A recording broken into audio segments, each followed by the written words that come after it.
Heidi ho neighbors, Radio Goji here. I'm Soylent Greg. And welcome to the Squeeze the World video podcast. Welcome back. This is going to be going up on Saturday, the 22nd. Today is Thursday. Thursday the 20th. Is when we're recording. Whatever. Yes, we're going to be doing this as a weekly thing. And it's going to be fun. We were going to do it last week. Hurricane Florence kind of fucked everything up there. We sought shelter, and then nothing happened. Nothing really happened. But then there were tornadoes the next day. There was tornadoes 6 miles. I had from to me. shelter in place in the library where I was working. I don't work in a library, but I was in a library working. Yeah. And apparently right down the road from me, there was at the Planet Fitness, there was a car that got flipped upside down. A telephone pole that was knocked over. It was crazy. There were 2 tornadoes that touched down less than 10 minutes from my office, so... Wow. Less than 10 miles, I should say, from the office. So that was pretty scary. Your package was picked up by a tornado and blown into the Atlantic. Well, we're not next to the branch anymore. We're actually in a separate office. Oh, okay, cool. But either way, we're going to talk about video games and some stuff of the hottest news, entertainment, rumors, and outrages of the week. But first, what you playing this week, Patrick? I have been playing more Dragon Quest XI, as I'm about 18 hours in now. It's fantastic. I like it a lot. Also been playing kind of a retread of Majora's Mask on the 3DS. And also, I took the time to beat Sonic Triple Trouble for the Game Gear to give myself a little bit more leeway in my backlog. Cool. But that only took me a couple hours, but it was still fun. What are you playing, Greg? This week I discovered the magic that is the Link to the Past randomizer. I started playing that and quickly got addicted. I have played 2 seeds at this point and have beaten neither of them, because as it turns out, I don't know A Link to the Past as well as I thought I did. In both of them, I beat 5 or 6 dungeons and then could not find the items to get me into the other dungeons or complete them. It's a fantastic thing. It takes one of my very favorite games and makes it into what's essentially a roguelike, which I have addiction problems with to begin with. Yeah. With regards to Spelunky or Binding of Isaac or any of those. Manuel Downwell. Any of those. So it's definitely very addictive. Let's see how well you do with the Super Metroid one. I'm not doing the Super Metroid one because honestly I don't know Super Metroid very well outside of even though it's your favorite game. It is, but so it's like something should remain a mystery. Well, I've been doing more research on Link's Awakening since I've been doing the randomizer for that on the channel. That, yeah. And there are things that I actually had to look up when I was playing yesterday, just to commit them to memory, because there's that one freaking color puzzle in the color dungeon with the 9 orbs, and I found out that the solution is incredibly easy. You can just do it in four steps. Oh yeah, that puzzle! I remember when we did Link's Awakening. Yeah. And we got stuck on that puzzle for a half an hour. It was like, it won't be solved! You can just the outer middle orbs, hit them in any order, clockwise or counterclockwise. You heard it right here, folks. This is our game facts right here. Whatever time stamp is on that tip, that's a hot tip right there. I'll have it flash. I'm going to be doing something big for the 3rd seed as well, so excellent. Look forward to that when I eventually get to that. But so let's get on to... It's going to be all the enemies are replaced with Ganon. So let's... That joke, I ran out of steam there. Alright, so let's get to our news topics. Alright, so I'm gonna do some news topics today, and then we're gonna talk about them, because that's awesome. So the biggest news of the week, of course, is the launch of Nintendo's Switch Online service. Oh boy. We'll be talking more about that in a bit, but less than a day after launching, hackers have discovered that it is possible to use the app Nintendo provided to play its proprietary NES games to sideload nearly any .NES file onto the Switch. Oh. It doesn't require complicated techniques or opening up the system, but does carry the risk of having your console banned. So, will the lure of adding bootleg Sonic the Hedgehog games and 3D World Runner to your Switch outweigh the negatives? What about Captain Skyhawk? You can add Captain Skyhawk. Not because Nintendo's not going to. Nintendo, well, I mean... So, just in case you want to play any NES games that are worth a damn that aren't Super Mario Bros. 3 right now... Yeah, that's fair. Well, I mean, the Switch, I'm actually somewhat pleasantly surprised. I was expecting, maybe 3 or 4 games and then one a month. It starts with 20, and there are 3 released each month. That's still kind of fucking ridiculous, though. Yeah, and eventually you're going to get to the point where all the good games are out, and then people are going to complain, why aren't there any more Virtual Console releases? Like they did before. Yeah. So, yeah, I have a radical proposal on this. Nintendo should not only not ban people's consoles for this, they should just be like, you can sideload whatever... Here's a thing to sideload whatever fucking NES files you want onto your Switch. And the reason I believe that is because of this. If you're an NES game, imagine you wake up one morning and are transformed into an NES game. I'm Mega Man 3. As if this were a Frank Zappa song. You, at the very most generous reading, you are at least 30 years old. Right. The tail end of the NES was 92, 93, so there are pretty much no games that came after that. Nintendo has been making money off of you for 30 years. At this point, nobody involved in the actual production of any of these games is getting any of this money. And these 20 games that are released, unless I miss my guess, none of these games is it the first time that Nintendo has released them onto some sort of virtual platform where you can play them digitally, or anything like that. I mean, hell, Nintendo has been caught in the past taking ROMs of Super Mario Brothers from ROM sites and putting them on the Wii Virtual Console. The very same ROM sites that they tried to shut down. So my thing is, the NES is part of history. They should just be giving that shit away. And I know what you're going to say. You're going to say, Greg, but the NES Classic has made so much money. Doesn't that prove that the NES games are still worth money? No. Here's why. Those NES games have been piratable easily. Your grandmother knows how to pirate NES games. You can go to a website and play them in your browser. So the fact of the matter is that's been available for decades. And then Nintendo comes out with this NES Classic, this cute plastic thing with the controller and everything, and it sells like hotcakes. It sells so much that they've got to make a second printing of it the next year. If anything, to me, that is the ultimate proof that piracy has no fucking effect on your sales whatsoever. Right. Because anyone and their grandmother has been able to play all of those NES games forever. It's not about the games. It's about the packaging. It's about the controller. It's about the whole package. So, yeah, I think, honestly, Nintendo has made enough goddamn money off Ice Climbers and can just fucking give it to people now. Here's your Switch. It comes with Ice Climbers. Remember when Nintendo used to give away games with the console? Here's your Switch. Here's a shit ton of NES games. It's free. I'm more of the mind where I know that pirating is a thing, but I just rather have it legitimately if possible. And that's why I bought so many games for my 3DS and whatnot. I mean, I'm not doing the Switch online at all.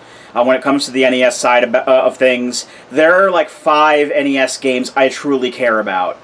Super Mario Brothers 3, Kirby's Adventure, Mega Man 3, 5, and 6. And I have all of those, plus more on my 3DS. So, not only am I not going to be taking advantage of free NES games, because it comes real estate. It comes in as part of the price that you're paying to do something that you were able to do for free last week. Right. But we'll get to that. But we don't want to get ahead of ourselves, but we're totally going to get ahead of ourselves. You guys, y'all all right, know us. I'm gonna save it for later. Y'all know us. But yeah, I don't. But I'm not biting on NES anything really. If you're gonna impress, then come out with some more obscure games that aren't normally re-released. Crystalis. Maybe Crystals. I think SNK is re-releasing that in some way, shape, or form. Ooh. At some point. But that's interesting. Anyway, Hadlad and Super Hadlad. But no one wants to play fucking Urban Champion, Clue Land, or fucking Ice Climbers anymore. What's the thing with the building? Wrecking Crew. Wrecking Crew. Yeah, no. Fuck that. No. No one wants those games. No one wants Wrecking Crew. And even if you look at some of the games that are, highly touted as the best of all time, like The Legend of Zelda, fuck Zelda 1. Fuck Zelda 2. I've been spoiled. Big fucking asterisks right here. Greg does not agree with that fucking opinion. He doesn't have to. But I was spoiled by better Zelda games that came out later. So clutching my pearls. Fuck Zelda 1. He said fuck Zelda 1. I love all the Zelda games, motherfucker. Also, fuck Skyward Sword. But that's besides the point. I'm not going to argue that one. I'm going to button my shirt back up here. But I even then, I'd rather have them, you know, legitimately in some way, shape, or form, so I can play them without having to worry about Nintendo's Goon Squad or their Yakuza ties coming to my house and, you know, breaking my thumbs or something like that. Break your thumbs and leave a Hanafuda card behind. You have been served by Nintendo. But if they want to, you know, stop the piracy and stuff, they should frickin' release games and people will buy them. Yeah. You know, games that aren't, again, Super Mario Brothers or Ice Climber. Yeah, I mean, again, the most effective way to combat piracy, and as much as piracy is a problem, is to provide things at a reasonable... exactly. You know, I have my issues as a content creator, not here, but in the book world, but also here, with things like Spotify and Netflix and shit, but things like Spotify and Netflix... have probably done more to reduce music piracy and TV piracy than anything, and any shaming certainly that's ever been done. You said you had some Next other... thing, yeah. So next up, I'm reading these. Nearly 6 months after its release on PS4 and PC, Dark Souls Remastered is finally having its network test on the Nintendo Switch. Interested parties can download it on the eShop and play a vertical slice of the game, including several of its early bosses, free. But with the remaster itself being widely panned and player counts on Steam cratering, will this be too little too late for From Software? Or will the Nintendo Gold Rush push it to bigger sales than ever before? I don't think so. I think that I know that a lot of people haven't said much good about Dark Souls Remastered, but the fact that it's coming out onto a portable console like this, I think, is going to be a big selling point. Yeah. You know, it hasn't been on a Nintendo console, and there are people who just still strictly play Nintendo consoles, so this will be their first time to be able to play Dark Souls if they're interested in that. They'll have to flatten their cowlicks and play Dark Souls like the rest of us. I mean, they'll have to get good. I'm still very much on the fence about whether or not I'm going to get it. Probably. Well, you should try the network test then. Well, Apparently I can't because I don't have a Nintendo Switch Online, so is that going to affect things? I did not research that prior to the podcast, actually, so... We'll have to Google that later, but I don't know. I myself am of two minds about this one. On the one hand, I feel like the hardcore fan base, like myself, the people who really like Dark Souls, have already sort of pulled the trigger on one of the other versions because we didn't know when this one was coming out. I myself bought the PC version of Dark Souls Remastered because they were giving it away for $20 if you already had Dark Souls Prepare to Die edition, the original shitty broken one that the community had to fix. So a lot of people who are sort of the hardcore fan base are kind of already over the Dark Souls Remastered. But, again, I will never underestimate the power of the portable Nintendo Gold Rush. Things are coming out on the Switch right now that are doing better than their old-ass games like Super Meat Boy are coming out. Right. And are doing better sales their first week than they did when they originally came out on the 360. Like all kinds of indies that have been out for like 5 years are showing up on the Switch, and people are like, yeah, we're going to get this on this console now. And things that I never would have thought would ever come to any console are coming to it. Cities Skylines just came out this week. Civ 6. Civ 6 is coming out. 6 is coming. If you told me Civilization 6 full version was coming to a console, I would have told you were crazy. Nobody has brought real-time turn-based strategy to a console other than XCOM, and XCOM 2 almost didn't happen on console because the first one actually bombed on consoles. Right. Since, like, fucking StarCraft 64.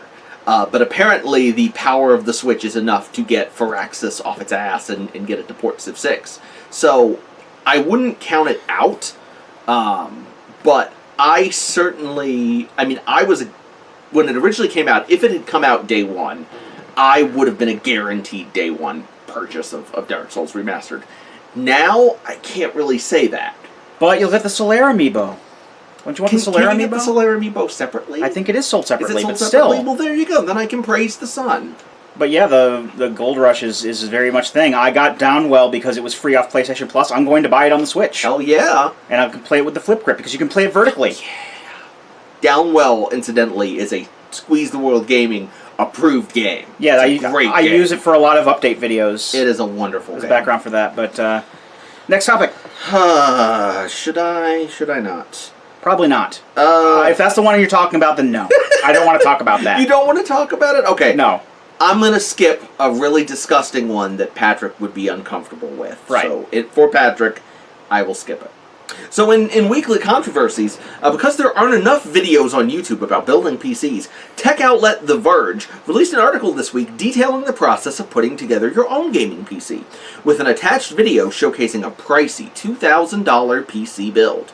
Unfortunately, the video shows Verge staff performing several basic errors in building their computer, including incorrectly installing the solid-state drive, and at one point, placing the power supply into the case backwards. What? 13 people were involved in the production of this video, so you'd think that at least one of them would know what they were doing.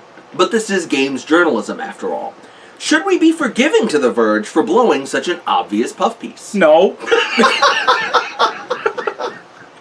So, I myself have not seen the video in question, because by the time I became aware of this this controversy, the first thing that happened was they apparently locked likes, dislikes, and comments. I didn't know you could actually lock likes and dislikes. You can. Because when something upsets sort of the amorphous, angry the gaming internet. 4chan, the internet, they come at you hard. They do. Life comes at you fast. Mm-hmm. So by the time this was a thing, the video had already been taken down. The video, eventually, The Verge apparently originally said that they weren't going to take it down. They pushed back on Twitter and the rancid sewers of social media. Then they took the video down. I did watch because I was interested in like, well, you know, it's a PC building video. How bad can it be? Someone's probably re-uploaded it by now. I watched some person who's like an actual like PC gaming channel did like a reaction video to it and was like picking it apart, and it's real bad. They misname tools. Wow, really?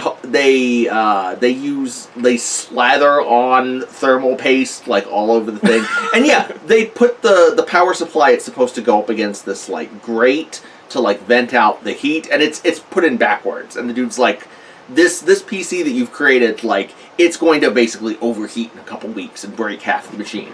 I'm not really surprised that a major what you would call a AAA game journalism website has less know-how with regard to building a PC than a 12-year-old on YouTube. But yeah, go ahead. Well, how did I want to word this? I mean,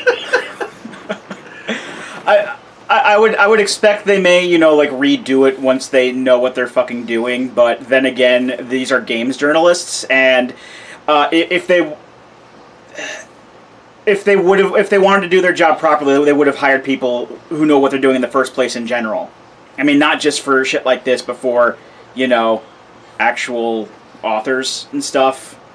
I wonder if they're like IGN and they have like plagiarists on their frickin' team. Well, I mean, I think part of the problem is that there's not. I mean, you're not talking about an enthusiast press. If anything, this whole like I would never. Here's the thing. I'm a consumer of internet media or whatever. I look at my websites in the morning when I'm drinking my coffee, like most of you. I put my pants on one leg at a time, and if this hadn't happened, if this was just a video about making a PC, I can't afford a $2,000 PC, so Me neither. I would not be aware of this video. I would not be aware of this controversy. Because of this, I am aware of it. So in a very real sense, The Verge has probably gotten more clicks and therefore more ad revenue by fucking this up than they would have by just performing like a basic function. So, pro tip, basically, if you want to get more clicks and more give yourself more attention, then just fuck everything up and not know what you're doing. No, I mean, I think the root of the problem, I mean, it speaks to a bigger issue that all of this, like, games media and everything, none of it is actually driven by enthusiasm. None of it's driven by passion. It's just a paycheck. It's a soulless drive for more clicks, which gets you more money. Most of these gaming controversies that crop up, they're, as much as people will say that they hate them, as much as games journalist figures will bitch about them on Twitter, they love these things because this is where all of their clicks come from. This is where all the money to run sites like Polygon and Kotaku and Waypoint and all of them come from. So, in a way, it's just another facet of the way that games journalism is bad. And finally, in the latest of a long string of moves ripping off other, more successful video game developers, Sony this week announced it will be releasing a $100 PlayStation Classic this fall. The pint-sized console will resemble the classic PlayStation 1 body frame, come with 2 controllers, and carry 20 PS1 games, 5 of which have already been named, one of which is Final Fantasy VII.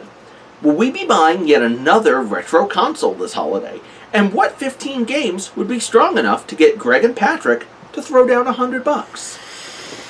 Oh, gonna have to reach pretty hard there because I have a lot of PS1 games on my Vita, and they're all the ones that I pretty much care about. That's true. I mean, I've seen the 5 that they've announced so far. I mean, there aren't any like first-party Sony ones, but I don't think Sony had a lot of first-party games on the PS1 anyway. It wasn't until the PS2 where they started having stuff like, Ratchet and Clank and God of War is Crash Bandicoot a first-party game? No, it's owned by Activision. Okay. It's owned by Activision now. I mean, Crash Bandicoot and Spyro the Dragon have been on Nintendo consoles by this point. Oh, okay. They were... More you know. They were PS1 exclusives back in the day, but Sony never really owned them. Activision owns them both now. But, Sony does have, like I said, they do have some great series at this point, like God of War, Uncharted, and all them. But those all came around with PS2 and PS3. I don't like all of the 5 games they've announced are like Final Fantasy VII, Tekken 3, Ridge Racer, one of the Ridge Racer games. Ridge Racer! That's a deep cut. Kaz Hirai was elated about that, I'm sure. Are there any games with giant enemy crabs in them? I don't know. Were there giant enemy crabs in Final Fantasy VII? I never did. Possibly. FF7. But I really can't think of a lot of games that they could put on there that would get me excited. As far as, like, PS1 Final Fantasy games go, like, I've still yet to play Final Fantasy VII. So I really don't have much of an opinion on that, but my favorite is Final Fantasy IX. I already have that on my Vita, and I'm gonna buy it again on the Switch because I'm shameless like that. But eventually, anyway. But in Final Fantasy VIII, no one really cares that much. I don't think. I mean, don't get me wrong. There are a lot of people who like Final Fantasy VIII, but it's a little bit. Final Fantasy VIII wasn't even announced for the Switch. The Man with the Machine Gun is a damn good track. I can't deny that. I'm not going to. I named a Deadly Premonition part after that. I saw that. That was good. But like then there's the Chrono Cross. I have that already. Front Mission 3. I have that already. Mostly Squaresoft stuff, really. Yeah, there's a lot of... I would be interested... I'm sure that none of the PS1 games will be anything that have not been released either for the PS3. There's going to be a Spyro. There's going to be a Crash. I can already tell you that right now. Which ones, I don't know. But, like, probably Crash 3 and Spyro 3, because those are considered to be the best by a lot of people. I can't really think... I mean, probably Madden. Metal Gear Solid. Oh, Metal Gear Solid's definitely going to be one. Silent Hill, I would hope so. Yeah, I already have Silent Hill, though. It's a delightful game. So I don't think there's anything that would get me to buy one, but I'm sure that they're going to pick some good games for it. It's weird to me because I don't really have that sense of nostalgia for the PlayStation, but I know that people do. It's weird because Nintendo is sort of able to coast on this endless, almost Disney-esque nostalgia for things like the NES and the Super Nintendo. The PlayStation was really the first console where just the graphics were ugly as shit. And I think that's... I would hope that the Classic comes with some sort of, like, graphical filtering like what you get in a PlayStation 1. Well, the NES and Super NES had that sort of... The classic ones had that sort of thing with them, so... In terms of games, the PlayStation 1 has a hell of a library. Tomb Raider, by the way. Tomb Raider would probably be, on there. So it's definitely... It could be... Frankly, it will be a better list of games, pound for pound, than what's on the NES Classic. Well, the NES just because there are better games. I'm really holding out hope for the Virtual Boy Classic, and I'm hoping that like the other classic consoles, like the SNES Classic, which we have here, which we're going to be playing later. Catch that. I hope that it's like a third of the size of the Virtual Boy, so it's this itsy-bitsy thing of goggles that you have to strap to your face, and just, they instantly give you, like, a migraine headache. Well, how else are you going to play Wario Land for the Virtual Boy? That's and pinball, and that robot rock and sock game. That's pretty much it. I was actually, I was actually really serious about that, because it's apparently a very good game, the Wario Land is. Now, interestingly enough, something I saw earlier today, in relation to the PS1 Mini, Nintendo put out, basically renewed a trademark on the N64 controller shape. Uh-oh. So N64 Classic? So methinks an N64 Classic is on the way, and... That's another one where I'm like, what are they going to put on it besides Mario? Ocarina of Time. Mario Kart. Ocarina of Time. Mario Kart. Majora, Mario Kart, Star Fox. Then, I mean... Everyone... And fan favorite, Quest 64 returns to the N64 Classic. And before everyone says, oh, Banjo-Kazooie and GoldenEye, those aren't going to be on there. Nope. Unless they can really strike up a lucrative deal with Microsoft. Because Microsoft. Yeah. Also, the N64 Super Smash Brothers will be on there, probably. Is a complete failure because it will never have the most important N64 game, which Mischief is Makers.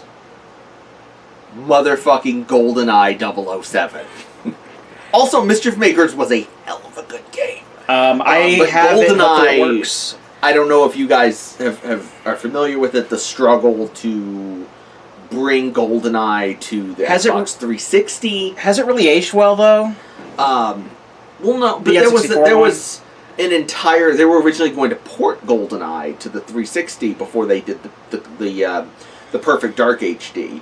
And it apparently reached the point where it was finished, more or less, but licensing between Microsoft and Nintendo and whoever holds the rights for James Bond completely fell through, so they weren't able to release it.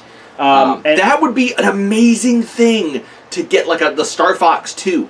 That would be an amazing fucking thing to get on one of these classic boxes one day. The updated GoldenEye. In all honesty, like the only two games I would really want to see a re-release of for N64 are my favorite game on the system, Mystical Ninja starring Goemon, which isn't going to happen because Konami doesn't make games anymore. Oh, Wave Race. Wave Race will probably be on there. And Jet Force Gemini, which is also Rareware and thus also Microsoft. Yeah. So yeah, that's about it for the State of Classic Gaming. And I actually forgot one. Star Citizen. It's still not out. Oh. Too bad. It's not coming out. Well, you know what? Actually, I believe that it is coming out eventually. It will be long after everyone ceases caring about it, and it will be extremely disappointing. Oh, like the Final Fantasy VII remake for PS4. Your fortune cookie. Yeah. Hey, that hasn't come out yet, so we don't know how disappointing it's going to be.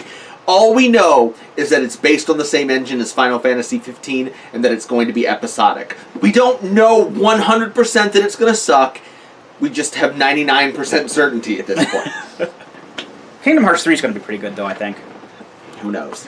So, that was all of the topics that I have for this week. Most of the topics got subsumed in the whole Hurricane Florence thing. I kind of lost. I had to junk all the stuff I thought of because it was no longer hot. Hot topics. But let's talk about the real big story of the past week, and that's Nintendo Online. Nintendo! Online. Nintendo Switch Online launched on Tuesday or Wednesday this week.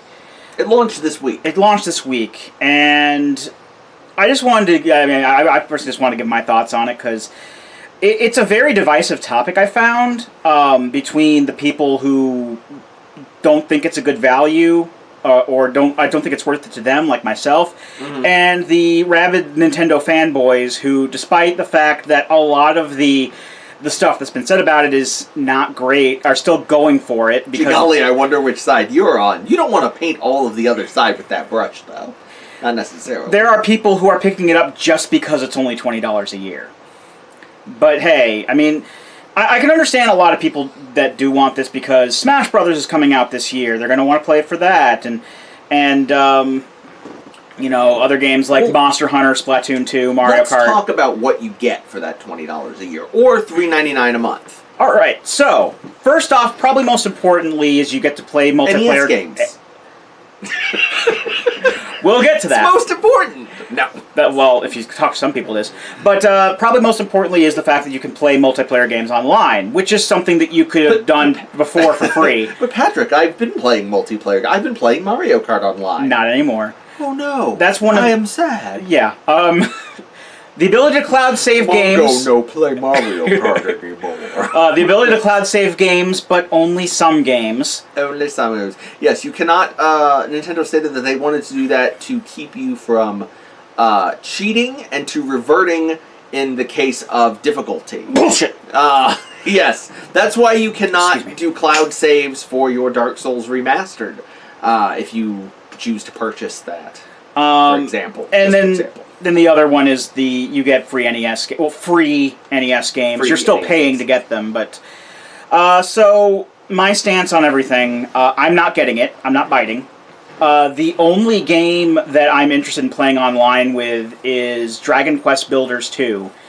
Who knows if that's coming out at this point? Fair. I mean, it's coming out in Japan. Again, don't count any Switch game out. Unless it's that's technically, true. Unless on a technical level it's impossible to put on the Switch, don't count it out. There's rumors that there's going to be FF14 on the Switch. That would be nice. But I'm not counting it out. It's just, you know, with a lot of the stuff I talked about last time with Dragon Quest and how I don't know how well Dragon Quest XI is going to do and all that.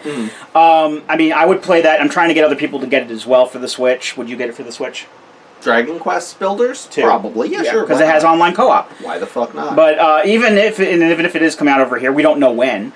But I don't care about. Even if I do pick up Smash, I'm not going to play it online because that's where fun stops. Where the fun stops. Again, the cloud save thing. I can live without cloud saves. If I lose my saves, oh no, I'll just start the game over.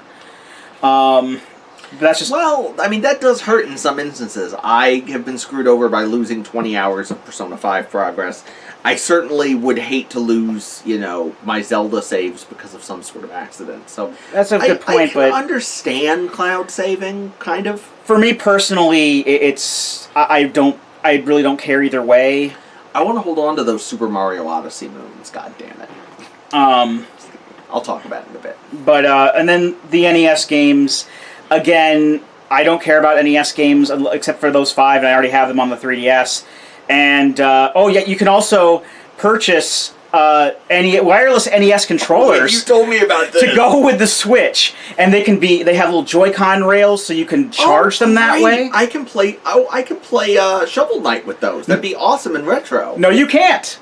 They only work with the NES games. Seriously. They only work with the NES games. Oh my god, Nintendo. And you get them in a 2-pack for $60. So, basically, you can pay Nintendo money to have a chance to give Nintendo more money.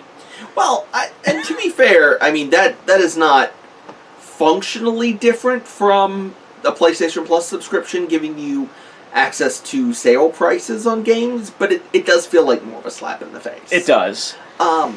I'm of two minds about it. First of all, it always sucks to have something that you were able to do on something that you purchased taken away. Yes. And required to pay for. That's a big thing. Nintendo has apparently, still been you can say that Nintendo is leaving money on the table every month by not having some sort of paid online service. But Nintendo's been able to stay profitable without having to charge for any sort of paid thing. And they're selling Switches hand over fist. They have been for the last month or year and a half, and now all of a sudden they need this. The timing of it all is what really gets me. I mean, you do have, like when I first got my Xbox 360, I had to get Xbox Live Gold to do a lot of online stuff. PS4 needed PS Plus to play. You didn't need to do it on PS3, but they announced before the PS4 even came out that was going to be a thing. I mean, it's bullshit. And then when the Switch comes out, you can play online for free for a year and a half, and then Nintendo comes out and says, oh yeah, and by the way, you can't do this anymore, pony up. Yeah, I mean, there's gonna be a backlash to that regardless. Like, even for niche things, like when the PlayStation 3 got rid of its ability to have Linux as an operating system, there was pushback on that. One of the big things that irritates me just in general is that console makers charge for online play but then don't have any sort of console dedicated servers. Like, take Dead by Daylight, for example, the pretty much the only game that I play multiplayer on right now. You're doing peer-to-peer multiplayer, and it's in some instances, depending on connection, it can be garbage. Now, there's two things. One is that every single console maker understands that people don't like being charged money to play with their friends. Right. So they add some sort of sweetener to it. For Xbox Live Games with Gold, you get, I believe it's something like, what is it, 4 games? Is it 4 games? I don't know. I know it's divided by half the month. Like, the 1st to the 15th of the month, you get, it might just be 2 games. You get a game, and then the 15th to the 30th, you get a game. PlayStation Plus gives you 2 PlayStation 4 games, 2 PlayStation 3 games, 2 Vita games. A month. Some of which are cross-compatible. I know they're getting rid of the PlayStation 3 games. And the Vita games, at some point. Too. But that's still, I mean, and it's not the best selection every month, obviously. I don't get a lot of the games every time, but I still think it's worth the money. It's still pretty decent. Nintendo, when you stack Nintendo up against those offerings, Nintendo's online costs, I mean, it's $20 for a year. It's, what is it? Usually currently $50 for a year of PlayStation Plus, so it's I think it's like 60 now, isn't it? Yeah, you're right. It's a third, but instead of getting 2 full games a month, you're getting 20 NES games, and you're getting 3 NES games a month. As I said, it's kind of fucked up that when I was like, oh, you're going to start with 20 and get 3 a month, like, that's more than I thought Nintendo was going to do. These are ROMs. These are ROMs that they got from Emu Paradise right before they filed a lawsuit and had it shut down. As I've said before, those games should probably just be fucking free on the Switch. So they're not a particularly good sweetener. It's interesting to me because I'm kind of two minds about it. I could see where someone looking at it could say, I pay $20, I get 20 NES games, I get 3 NES games a month, and who knows, Nintendo might start, if this is the replacement for the Virtual Console, they might start putting Super Nintendo games on there. Game Boy games. They might start, N64. even less unlikely than that. This is pie in the sky here. I don't honestly think this is going to happen. They could potentially put in some sort of curated thing where you get a less expensive indie game each month, something like that. Like Overcooked or something that's like $10. A lot of people are really holding out for GameCube games. So looking at it that way, like a replacement for a Virtual Console, $20 a year is not that bad of a deal. But if you look at it from the perspective of somebody who, okay, I like to play multiplayer games, I have to spend this money, but what do I get along with it? It's paltry compared to even the fucking Microsoft offering. And Microsoft is the greediest fucking company on earth. And there's all these little catches to each of these features too. Yeah, you have That's a good point. You can play online, but you want to see how good it plays online? Look at Jim Sterling's review for the Capcom Beat 'em Up collection. Mm-hmm. It's dreadful. You can do cloud saves, but again, only certain games can cloud save. And the minute your subscription runs out, your cloud saves are wiped. You get no leeway. Seriously? You get no leeway on it. That's garbage. PlayStation Plus holds on to your cloud saves for 6 months or something like that. Yeah, it's like a year, at least 6 months. No, they're wiped as soon as your subscription runs out. There are a couple of interesting holes.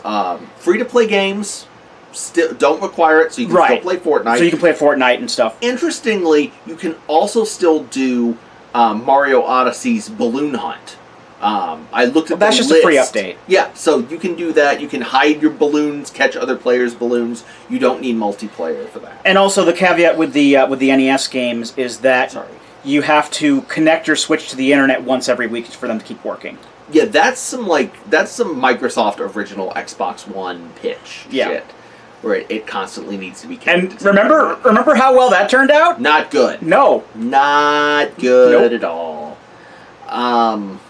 This I'm not honestly sure of. I should have done more research beforehand. Is there any sort of online functionality added to the NES games? Because I know that like one of the games is NES Tennis, which I used to love playing with other people when they came over. Can I play NES Tennis against randos online? Yes, you can. You can play NES games online. Now, will that be something that I have to send a friend request to someone else for and be friends with, Probably. Or will it have some sort of dedicated matchmaking? It'll probably be a thing where you can only play with friends. That's garbage. I don't know that for sure, but knowing how Nintendo is with this kind of stuff, that's terror. Number 2, that's terror. Okay. Yeah.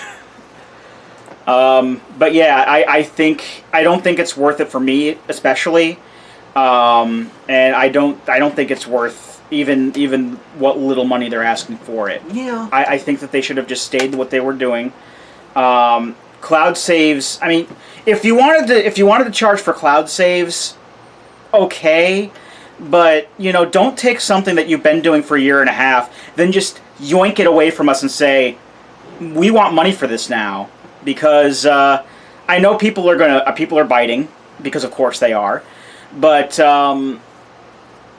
I really can't see that happening for too much longer. Personally, I mean, I'm probably dead wrong, but we'll see. We'll see. These services have been extremely profitable in the past. So I'm sure Nintendo will make lots and lots of money. I'm waiting for the ghost of Iwata to show up and say, "Please understand." Please understand. Rest in peace, Mr. Iwata. In conclusion, Nintendo Switch Online, please give us your $20, loser. We have Mario and Yoshi. Yep. Pretty much it. So that's the podcast for this week. That's the show for this week. Join us again next week when we'll be talking about a whole nother week of issues. And I kind of liked the whole notes thing, so I'll probably do that again next week if I have the time to write it down. So till then, I'm Solon Gray. And I'm Rado Goji, and we'll be here next time. Join us, won't you? Toad's thing is his hat. It's not his head. And I won't believe it no matter what Nintendo says.